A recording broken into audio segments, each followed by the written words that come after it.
આપણને ભગવાને બુદ્ધિ આપી ન કરવાના કરે કામ બધા. નકર આ તમે જુઓ તો આખી દુનિયામાં કેટલું બધું ધર્મનું કામ કેટલું થાય. સપ્તાહયું ને ધૂન ને ભજન ને બેનું અમુક અમુક ધૂન ઉગાતી હોય આમ હું તો ક્યારેક જોઈ રહ્યો એમ થાય કે બેનું ઠેકે હન કઈ. ગોકુળની ગલીઓમાં કાનો દેખાય છે. ગોકુળની ગલીઓ ઓલો બપોરે 3 વાગ્યા હું તો પડ્યો હોય ઢાળી આમ એ નથી દેખાતો. બોલો ઠેઠ ગોકુળ સુધી દેખાય આમ. બધું ઊંચું જ હાલ્યું એવું નથી લાગતું. જે કરવાનું છે ને એ કરો, બાકી તો બધી ઓલાને ખબર છે તમે શું બધા કરો છો. અમે ગોકુળમાં ગયા હતા ને તો એક બાપુ હતા એ કે અમે 4-5 ભાઈબંધ ગયા ને એ કે બેહી જવાય. અમે બધા બેહી ગયા. નાનો એવો હિંડોળો હતો ને એમાં કૃષ્ણ ભગવાનની મૂર્તિ હતી. બાપુ કે 100 રૂપિયા લાવો. મેં શેના? એ કે કાનુડાને હિંચકો નાખવાનો. મેં કીધું અમારે 100 રૂપિયા બગડે ને કાનુડાની નીંદર બગડે ભલે હું તો. મેં કીધું અમારે કઈ જગાડવો નથી ને. એ કે નાસ્તિક લાગો. મેં નાસ્તિક છે તેમાં કાનુડો અહીંયા આવ્યો દ્વારિકા છે. મેં કાંઈ છે નહીં. કે તમે આમ તો આંટો મારવા આવ્યો છે.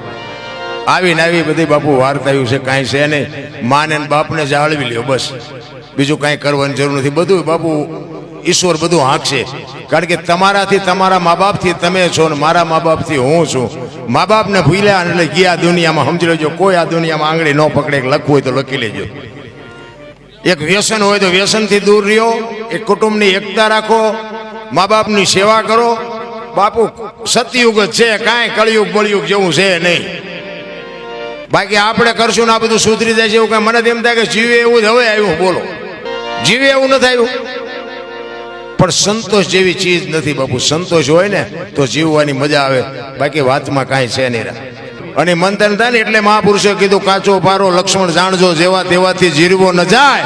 પાત્ર છે છોટા ને વસ્તુ છે મોટી ઠામ વિના નો ઠેરાય. આમાં હો રૂજવ્યું જાય કર્યાતું જ નથી.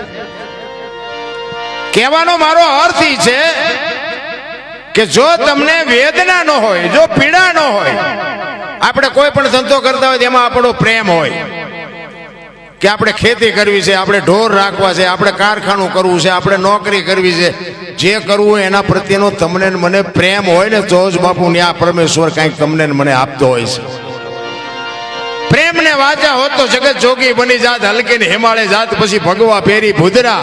પ્રેમ છે ને એ 8 અક્ષરનો મંત્ર છે. હું તો એમ કહું છું કે તમે એક પ્રેમ કરતા શીખી જાઓ. જાનવર હારે પ્રેમ કરો.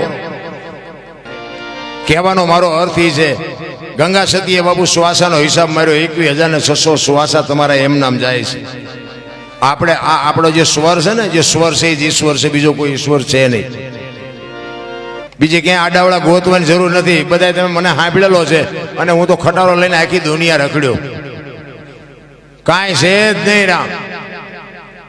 જાગતા નરને સેવો. બાપુ આવા સાધુડા બેઠા હોય ને તમને એક મગજમાં વિચાર આવે કે મારે મરી જવું છે અને સાધુ પાસે જાઓ ને એટલે સાધુ તમારા કાળનો વિયામો કરી દે.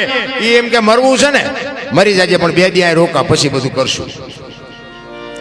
એ તમારો કાળનો વિહામો બાપુ આ જાગતો નર હોય ને એ તમને કરી શકે. આ મૂર્તિ છે એ ખોટી છે એવી મારી વાત નથી, પણ મૂર્તિ પાસે ગમે એટલી તમે પીડા વાંચો ને તો એ તમને એમ ન કે 2 દી રોકાય. એટલે જાગતા નરને મહાપુરુષો કહે છે જાગતા નરને સેવો. આવા જાગતા નર હોય ને એના પાસે બાપુ એના ચરણે જાઓ, એની પાસે કંઈક વાત સમજો, એની વાતને કંઈક માનો, એની કંઈક જીવનમાં ઉતારો. મજા તો આવશે, બાકી મરી જવાનું છે વાત પાકી છે. હવે આપણે ચા પાણી પીધા એટલે હવે આપણે બેનને સાંભળવા છે. એટલે વરસજો કંઈક પૈસામાં વરસજો. જો વરસાદ કરવો હોય તો. નકર આ 8 મહિનો હો ને શ્રાવણ મહિને બીજ સુધી કોરું જાય છે જો પૈસા નહીં નાખો. એટલે બેનને રજૂ કરું છું. બેન ઉપર તમને જ્યાં મોજ આવે અહીંયા વરસજો. ફૂલ નહીં તો ફૂલની પાંખડી. કારણ કે આપણને ખબર છે, મેં હમણાં કીધું એમ અહીંયા બાપુ 24 કલાક હરિયર હાલે. આજ સવારના અહીંયા હશે એને ખબર છે કેટલું માણસો આવીને કેટલું માણસોએ ખાધું અને કેટલું બાપુ આ બધું હેન્ડલિંગ થયું. એ બધું આ રાતે એમને પૂછો ને આવડા બધા આપણે જે આ બધા સેવકો જે બધા કામ કરતા હતા એમને પૂછો આ ક્યાંથી આવે છે, કોણ આવે છે, કોણ આપે છે, કોણ રાંધે છે, કોણ ખાય છે, કેટલું ખાય છે. આ આંકડો આપણે ન કાઢી શકીએ, પણ જ્યાં મોજ આવે ત્યાં વરજો. અને બેનને આપણે સાંભળવા છે. બેનને સરસ મજાની સંતવાણી લઈને આવે વર્ષાબેન તલસાણિયા. એકવાર જોરદાર તાલીથી વધાવી લ્યો. કંઈક ઉમળકો કંઈક હોય ને તો બાબુ કલાકાર પાસેથી કંઈ નીકળે, નકર એ બોલાવ્યા છે એટલે એ તો એ હમણાં એમનો વારો લઈને ઊભા થઈ જાય છે. પણ કંઈક આપણો ઉમળકો હોય તો એમને એમ થાય કે આપણે કંઈક અમને પીરસી દઈએ. બાપુ કંઈક એવી પાત્રતા તો કેળવવી જોઈએ. પછી આપણે કંકુબેનને સાંભળવાના છે. કંકુબેને આપણે હાજર જ છે. કંકુબેનને ક્યાં છે એમને ક્યાં ઉપર સ્ટેજ ઉપર આવતા રહો. હા બેન આવી આવો. એટલે હું ચારનો તમને આમ જોતો પણ મેં ભાડ્યા નહીં. બેન મેં કીધું એકલા બેઠા, કંકુબેન હોય તો બેનને બેવાની મજા આવે. એટલે અહીં આવો.